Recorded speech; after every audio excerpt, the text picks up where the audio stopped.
Hello guys, welcome to ఏకమైస్ academy Hyderabad. మనం ప్రతిరోజు డిస్కస్ చేసుకునే డైలీ కరెంట్ అఫైర్స్లో భాగంగా ఇవాళ వచ్చేసి 30 జూన్కి సంబంధించినటువంటి కరెంట్ ఈవెంట్స్ ఏమున్నాయి చూద్దాం. 30వ జూను ఈ మంత్కి లాస్ట్. సో ఇప్పుడు మనం ఫస్ట్ ఈవెంట్ ఏముందో చూడండి. So PM Pranam scheme. So ఈ మధ్య గవర్నమెంట్ స్కీమ్స్ అనేవి చాలా వస్తున్నాయి కదా. పిఎం కిసాన్ చెప్పుకున్నాము, తర్వాత సంకల్ప్ అని కొన్ని చెప్పుకున్నాము. ఇలా స్కీమ్స్ అనేవి వస్తూ ఉంటాయి. ఎస్పెషల్లీ మీరు రాసే ఎగ్జామ్స్ని బేస్ చేసుకోవాలి. ఇప్పుడు స్టేట్ పీసెస్ రాస్తున్నారు అనుకోండి, స్టేట్ స్కీమ్స్ సెంట్రల్ స్కీమ్స్ రెండు కూడా చాలా ఇంపార్టెంట్. అదే మీరు సెంట్రల్ ఎగ్జామ్స్ రాస్తున్నప్పుడు ఖచ్చితంగా ఈ స్కీమ్స్ అనేవి గుర్తుపెట్టుకోవాలి.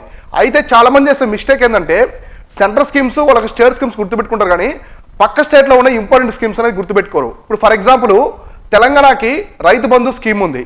ఎగ్జాక్ట్లీ సేమ్ స్కీము, అలాంటి స్కీమే మనకి సెంట్రల్లో పిఎం కిసాన్ ఉంది. అదేవిధంగా రైతు బంధు మొట్టమొదటిసారి మన దేశంలో ఈ విధంగా అటువంటి స్కీము ఫస్ట్ టైం అదే అనమాట. సేమ్ టైప్ ఆఫ్ స్కీమ్స్ ఒడిశాలో ఒకటి ఉంది, కాళియా స్కీమ్ అని ఒకటి ఉంటుంది. ఆంధ్రప్రదేశ్లో వైఎస్ఆర్ రైతు భరోసా ఉంటుంది. కాబట్టి చుట్టుపక్కల కూడా అటువంటి స్కీమ్స్ ఏమున్నాయి కూడా చూసుకుంటూ ఉండాలి. సెంట్రల్ ఎగ్జామ్స్కి ఎస్పెషల్లీ ఈ స్టేట్కి సంబంధించిన స్కీమ్స్ కూడా అడుగుతుంటారు. రాజస్థాన్కి సంబంధించి, ఉత్తరప్రదేశ్ ఇవి అవి కూడా ఒకసారి మీరు కరెంట్ ఈవెంట్స్లో వచ్చి కవర్ చేస్తూ ఉంటాను, చూస్తూ ఉండండి. ఇప్పుడు ఈ స్కీమ్ వచ్చేసి పిఎం ప్రణమ్ స్కీమ్ అని చెప్పేసి వచ్చింది. ఫస్ట్ ఏదైనా స్కీమ్ వచ్చినప్పుడు అది దేనికి సంబంధించింది, ఏ సెక్టార్కి సంబంధించి చూసుకోవాలి. ఇప్పుడు ఈ పిఎం ప్రణమ్, ప్రధానమంత్రి ప్రణమ్ స్కీమ్ అనేది దీనికి సంబంధించి ఏముందో చూద్దాం. So recently cabinet committee on economic affairs, so cabinet committee on economic affairs CCA అంటారు కదా, CCA approved the PM programme for the restoration, awareness, generation, nourishment and amelioration of the mother earth. So ఇది complete దీనికి సంబంధించిన అప్రూవేషన్. ఇదంతా కూడా దీనికి సంబంధించినవి. అంటే ఈ స్కీమ్ ని వాళ్ళు అప్రూవ్ చేశారు. ఎవరు అప్రూవ్ చేశారంటే cabinet committee on economic affairs వాళ్ళు అయితే ఈ పిఎం ప్రణమ్ స్కీమ్ అయితే అప్రూవ్ చేశారు. అసలు ఈ స్కీమ్ ఏంటో చూద్దాం. అసలు ఈ స్కీము ఏ సెక్టార్కి సంబంధించింది ఏంటనేది ఇప్పుడు మనం చూద్దాం.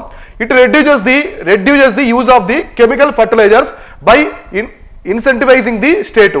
ఇక్కడ చూడండి, ఇక్కడ ఏం చెప్తున్నారంటే కెమికల్ ఫర్టిలైజర్స్ ఉంటాయి కదా, రసాయనిక ఎరువులు. మనకు పంటలు పండించేటప్పుడు మన ఇంటి దగ్గర మన ఫాదర్స్ చేస్తుంటారు కదా, పంటలు పండించేటప్పుడు రసాయనిక ఎరువులు ఎక్కువ వాడుతూ ఉంటారు. రసాయనిక ఎరువులు, ఆ రసాయనిక ఎరువులు అనేది వాడకుండా దానికి అవి తగ్గించాలి. దానికి ఆల్టర్నేటివ్గా ఆర్గానిక్ ఎరువులు తీసుకురావాలనేది దీని యొక్క మెయిన్ ఉద్దేశం అనమాట. సో అర్థమైంది కదా. కాబట్టి ఈ పిఎం ప్రణమ్ స్కీమ్ అనేది దేనికి సంబంధించినంటే ఫర్టిలైజర్స్ సంబంధించిన అనమాట. సో ఫెర్టిలైజర్స్, సో అంటే ఎరువులు అనమాట, ఫర్టిలైజర్స్కి అయితే సంబంధించింది. కాబట్టి ఈ సెక్టార్కి సంబంధించింది. ఇలా కూడా గుర్తుపెట్టుకోవాలి, అడుగుతారు. So PM Pranav scheme related to which of the following one అని చెప్పేసి క్వశ్చన్ అడుగుతారు. సో అక్కడ మీరు చూసుకోవాలి అది ఏదన్నా డిఫెన్స్కి సంబంధించిందా లేదా ఇంక దేనికి సంబంధించిందని చెప్పేసి. సో అక్కడ ఫర్టిలైజర్స్ ఇట్లా ఇస్తారు, అగ్రికల్చర్ విధంగా. కాబట్టి ఫర్టిలైజర్స్ అంటే అగ్రికల్చర్ రిలేటెడ్ సెక్టర్ అనమాట. సో ఇక్కడ మెయిన్ థీమ్ ఏంటంటే రెడ్యూసింగ్. సో కెమికల్ ఫర్టిలైజర్స్ ని తగ్గించడమే దీని యొక్క మెయిన్ ఉద్దేశం ఈ స్కీము. అయితే ఈ కెమికల్ ఫర్టిలైజర్స్ తగ్గించడం వల్ల దానికి ఆల్టర్నేటివ్ ఏం తీసుకురావాలంటే చూడండి. So main objective of the scheme is encourage to the balanced.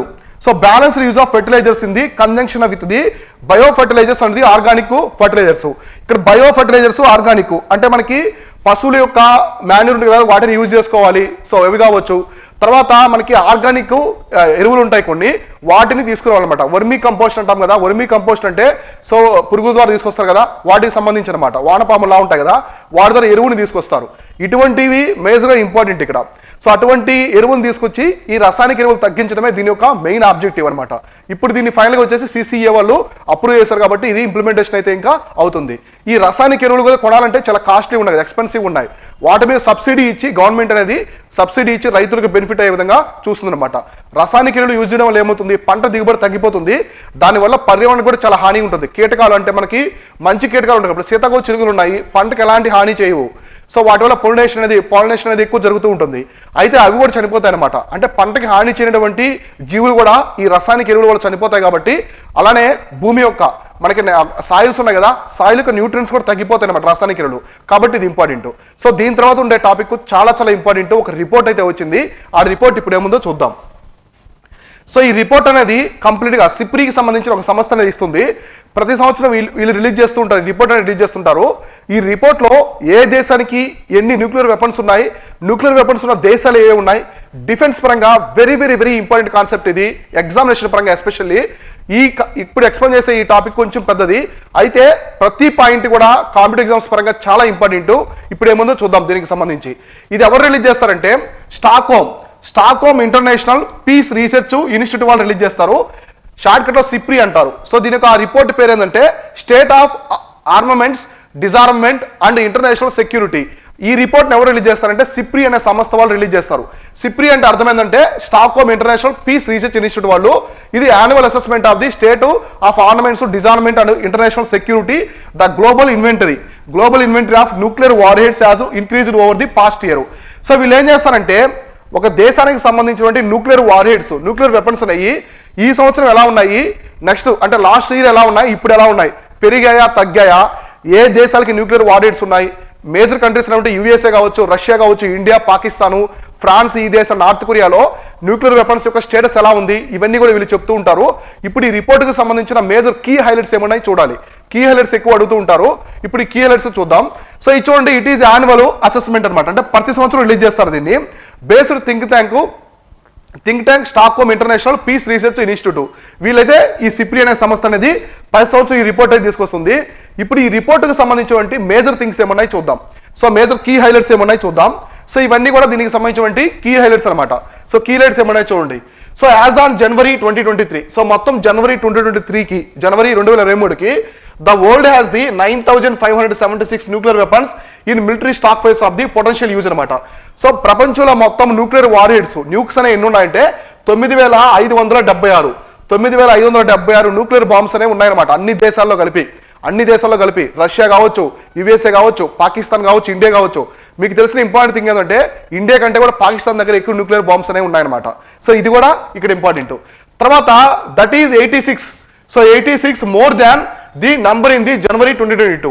అంటే మనము లాస్ట్ ఇయర్తో పోల్చుకుంటే, జనవరి 2022తో పోల్చుకుంటే జనవరి 2023కి 86 న్యూక్లియర్ బాంబ్స్ అనేవి పెరిగాయి అనమాట. న్యూక్లియర్ వారెంట్స్ అనేవి పెరిగాయి. తర్వాత on the stockpile and estimated the 3,844 warrants were deployed with the missiles and aircraft. Already ఈ 9,576 న్యూక్లియర్ బాంబ్స్ వారెంట్స్ లో 3,844 వచ్చేసి ఆల్రెడీ డిప్లాయ్ చేస్తున్నారు. మిసైల్స్ తో యాడ్ చేస్తున్నారు, మిసైల్కి యాడ్ చేస్తున్నారు, అలాగే ఎయిర్ క్రాఫ్ట్ కూడా యాడ్ చేస్తున్నారు. ఎందుకంటే ఎటువంటి తరుణంలో శత్రువులు అటాక్ చేసినప్పుడు న్యూక్లియర్ బాంబుస్ యూజ్ చేయాలి, పరిస్థితి వచ్చినప్పుడు యూజ్ చేయాలి అని డిప్లాయ్ చేసుకుంటేనే కదా. ఇప్పుడు మనము చుట్టుపక్కల ఏదైనా టెన్షన్స్ అనేవి ఎస్కలేట్ అయ్యాయి అనుకోండి, మన చైనా కావచ్చు, పాకిస్తాన్ నుంచి ఇమ్మీడియట్ గా మన ఆర్మీ అలర్ట్ అవుతుంది. ఆర్మీని అలర్ట్ చేసినప్పుడే ఎవరైనా దాడి చేసినప్పుడు ఇమ్మీడియట్ గా మనం రిటర్న్ చేయొచ్చు అనమాట. ఇట్లా అలర్ట్ చేస్తారు.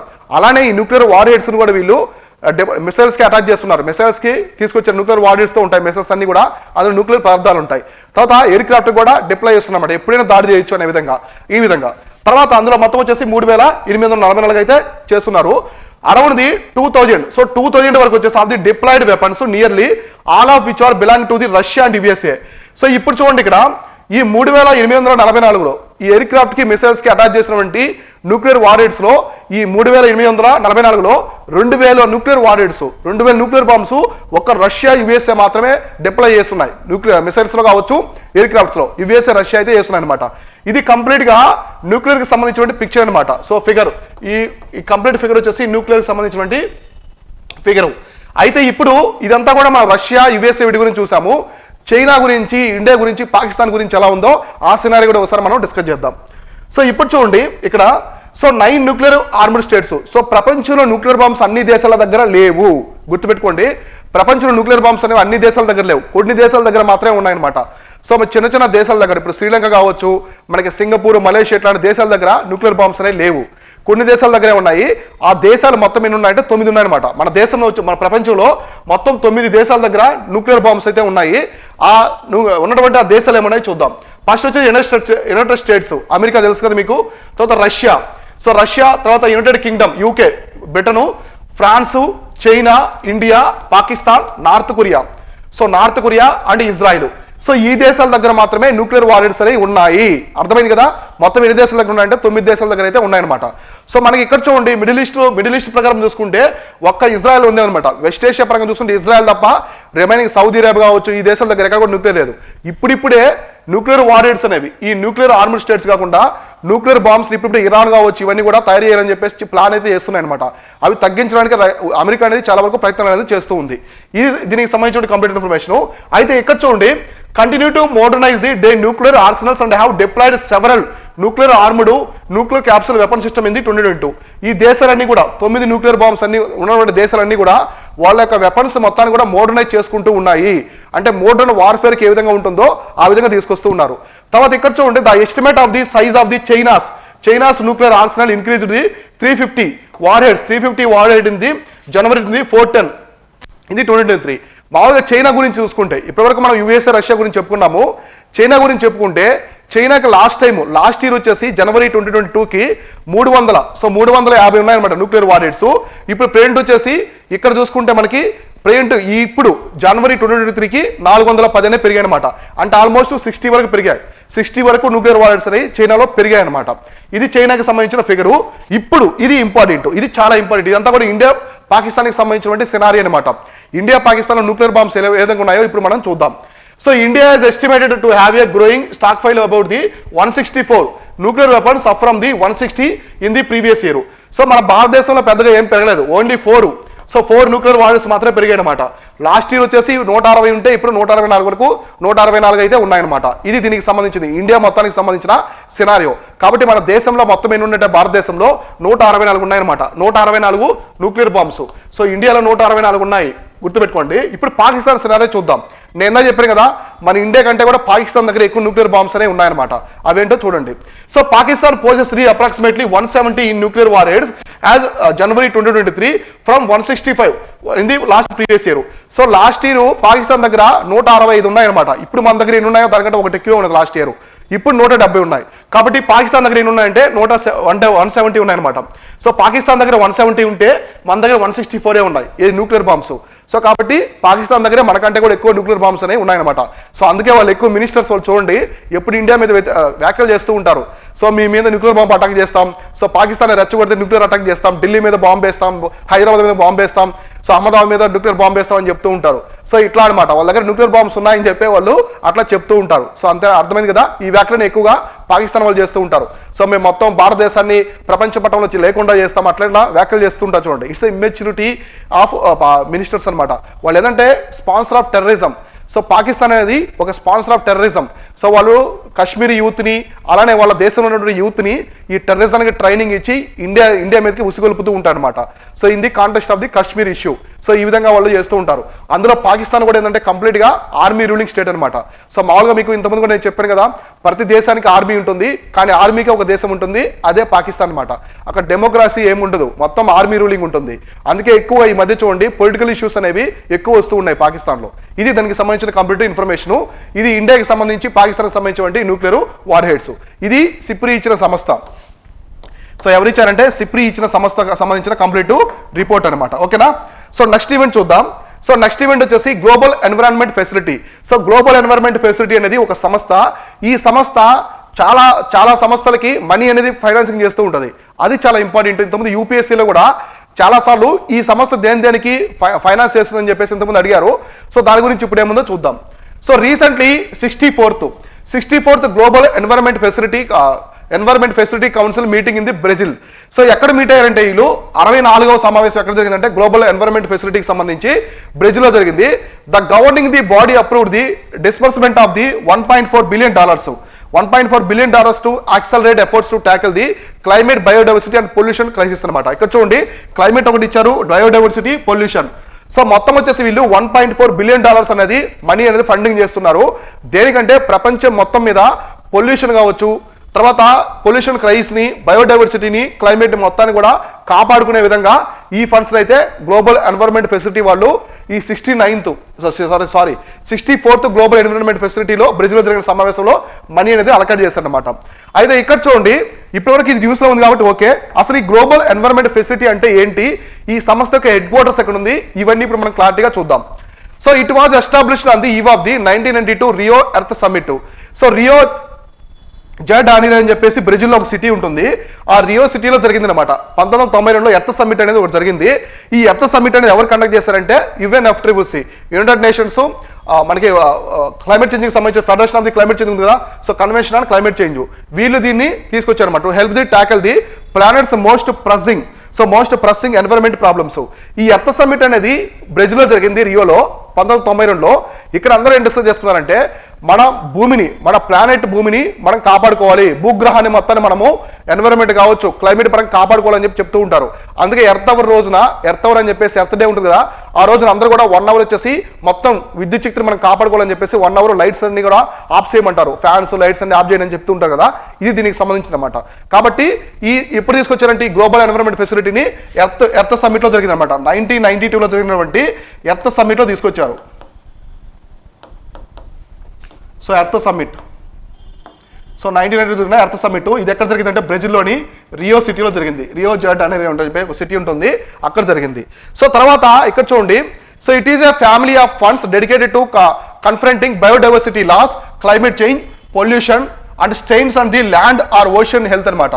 ఈ సంస్థ యొక్క మెయిన్ థీమ్ ఏంటంటే ఈ సంస్థ ఫండింగ్ చేస్తూ ఉంటుంది, మనీ ఫండింగ్ చేసి వీటన్నిటిని కాపాడుకోవాలని చెప్పి చెప్తూ ఉంటుంది. ఏంటంటే మనకి ఇక్కడ చూడండి బయోడైవర్సిటీ లాస్కి సంబంధించి కావచ్చు, climate change, pollution and strains, land and ocean health సంబంధించి ఫండింగ్ అనేది చేస్తూ ఉంటుంది. సో ఇందాక నేను చెప్పాను కదా, ఈ సంస్థ అనేది మొత్తం గ్లోబల్ ఎన్విరాన్మెంట్ ఫెసిలిటీ మొత్తం 5 సంస్థలకు ఫండింగ్ చేస్తూ ఉంటుందని చెప్పాను. అంటే సంస్థలకు చేస్తుందో అవి ఎన్ని ఉంటాయంటే 5 ఉంటాయన్నమాట. అవేంటో చూద్దాం. So it provides financial assistance for the 5 major, so 5 major international environmental conventions. ఇక్కడ ఉన్నటువంటి 5 అన్ని కూడా ఎన్విరాన్మెంట్ పరంగా పర్యావరణాన్ని కాపాడుకునే కన్వెన్షన్స్ అనమాట, ప్రోటోకాల్స్ లా ఉంటాయి. అవి ఏ ఉన్నాయో ఈ 5కి ఈ గ్లోబల్ ఎన్విరాన్మెంట్ ఫెసిలిటీ ఫండింగ్ చేస్తూ ఉంటుంది, మనీ అనేది ఇస్తూ ఉంటుంది. అవేమన్నా చూద్దాం. ఒకటి Minamata convention on mercury. So mercury వల్ల మీనామాటా డిసీజ్ అనేది వస్తుంది కదా, దానికి సంబంధించిన కన్వెన్షన్ ప్రకారం కూడా ఇది ఫండింగ్ అనేది చేస్తుంది. తర్వాత Stockholm convention on the persistent organic pollutants, POPs ఉన్నాయి కదా, పిఓపీస్ తగ్గించాలనే ఉద్దేశంతో స్టాక్హోమ్ లో కన్వెన్షన్ జరిగింది. ఇంపార్టెంట్, చాలా ఇంపార్టెంట్. యూపీఎస్సీ ప్రిలిమ్స్ లో ఎక్కువ సార్లు రిపీట్ అయినవి ఇవన్నీ కూడా, మ్యాచ్ ఆఫ్ ది ఫాలోయింగ్ లో అడుగుతూ ఉంటారు. తర్వాత United Nations convention on the biological diversity, so biological diversity సంబంధించినటువంటి సంస్థ కావచ్చు. తర్వాత United Nations convention on the compound desertification, so ఈ ఎడారి అనేది విస్తరించకుండా దాన్ని అరికట్టాలి అనే ఉద్దేశంతో ఒక సంస్థ అనేది వచ్చింది, అది అనమాట. నెక్స్ట్ ఫైనల్ గా వచ్చేసి United nations framework convention on the climate change, UNFCCC ఇందా చెప్పాను కదా. సో UNFCCC అంటే framework convention on the climate change అనమాట. ఈ UNFCCC కూడా ఈ 5 సంస్థలకి మొత్తం ఇక్కడ డిస్కస్ చేసిన ఈ 5 సంస్థలకి ఈ గ్లోబల్ ఎన్విరాన్మెంట్ ఫెసిలిటీ అనమాట, ఈ గ్లోబల్ ఎన్విరాన్మెంట్ ఫెసిలిటీ అనేది ఫండింగ్ అనేది చేస్తూ ఉంటుంది. ఫండింగ్ చేయడం వల్ల ఇవన్నీ కూడా కాపాడుకుంటారు, బయోడైవర్సిటీ లాస్ అవ్వకుండా, పొల్యూషన్ లెవెల్స్ పెరగకుండా, ల్యాండ్ ఓషన్ హెల్త్ అనేది ఆరోగ్యకరంగా ఉండాలి అనే ఉద్దేశంతో వీళ్ళు పనిచేస్తూ ఉంటారు అనమాట. ఇది దీనికి సంబంధించింది. నెక్స్ట్ ఇట్ హ్యాస్ 184 మెంబర్స్ మొత్తము ఈ గ్లోబల్ ఎన్విరాన్మెంట్ ఫెసిలిటీలో. సో మొత్తం గ్లోబల్ ఎన్విరాన్మెంట్ ఫెసిలిటీలో ఎన్ని మెంబర్స్ ఉంటాయంటే, సో మొత్తం వచ్చేసి 184 మెంబర్స్ ఉంటాయి కంట్రీస్, ఇన్క్లూడింగ్ ఇండియా. సో ఇది గుర్తుపెట్టుకోండి, ఇన్క్లూడింగ్ ఇండియాతో కలిపి 184 కంట్రీస్ ఉంటాయి. So the governing council is the main governing body of the GF which comprises 32 members appointed by the constituencies.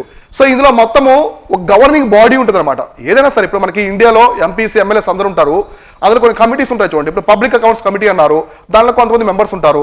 So ఇప్పుడు ఎస్టిమేట్స్ కమిటీ అన్నారు, ఎస్టిమేట్స్ కమిటీలో 30 మెంబర్స్ ఉంటారు.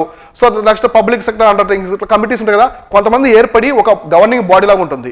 అది మనకి వరల్డ్ బ్యాంక్ లో ఉంది, ప్రపంచ బ్యాంక్ లో ఉంది, IMF లో ఉంది, యునైటెడ్ నేషన్స్ లో ఉంది, అన్ని సంస్థల్లో ఉంటుంది అనమాట.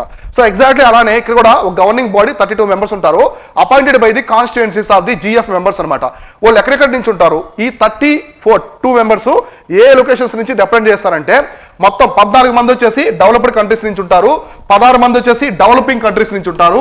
అంటే అభివృద్ధి చెందిన దేశాల నుంచి 14 మంది, అభివృద్ధి చెందుతున్న దేశాల నుంచి 16 మంది. నెక్స్ట్ 2 మెంబర్స్ వచ్చేసి ఎకనమీస్ ఇన్ ది ట్రాన్సిషన్ అనమాట, ట్రాన్సిషన్ కంట్రీస్ నుంచి 2 మెంబర్స్ అయితే ఉంటారు. అయితే దీని యొక్క హెడ్ క్వార్టర్స్ ఎక్కడ ఉంది, ఈ GF గ్లోబల్ ఎన్విరాన్మెంట్ ఫెసిలిటీకి సంబంధించిన హెడ్ క్వార్టర్స్ ఎక్కడ ఉందంటే వాషింగ్టన్ DC లో ఉంది. సో వాషింగ్టన్ DC దీనికి సంబంధించిన హెడ్ క్వార్టర్స్ ఉంది.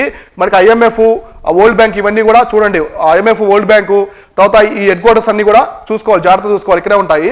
సో ఇది దీనికి సంబంధించిన వాషింగ్టన్ DC లో ఉంటుంది కాబట్టి హెడ్ క్వార్టర్స్, ప్రధాన కార్యాలయం అనేది గ్లోబల్ ఎన్విరాన్మెంట్ ఫెసిలిటీకి సంబంధించింది వాషింగ్టన్ DC లోని US లో ఉంటుంది అనమాట. ఇది దీనికి సంబంధించిన కంప్లీట్ ఇన్ఫర్మేషన్. ఇవన్నీ నోట్ చేసి పెట్టుకోండి. ఎన్విరాన్మెంట్ పరంగా చాలా ఇంపార్టెంట్, కరెంట్ ఈవెంట్స్ పరంగా కూడా ఎక్కువగా అడుగుతూ ఉంటారు. సో నెక్స్ట్ వచ్చేసి పబ్లిక్ ఇష్యూస్ ఆఫ్ షేర్స్ అనమాట.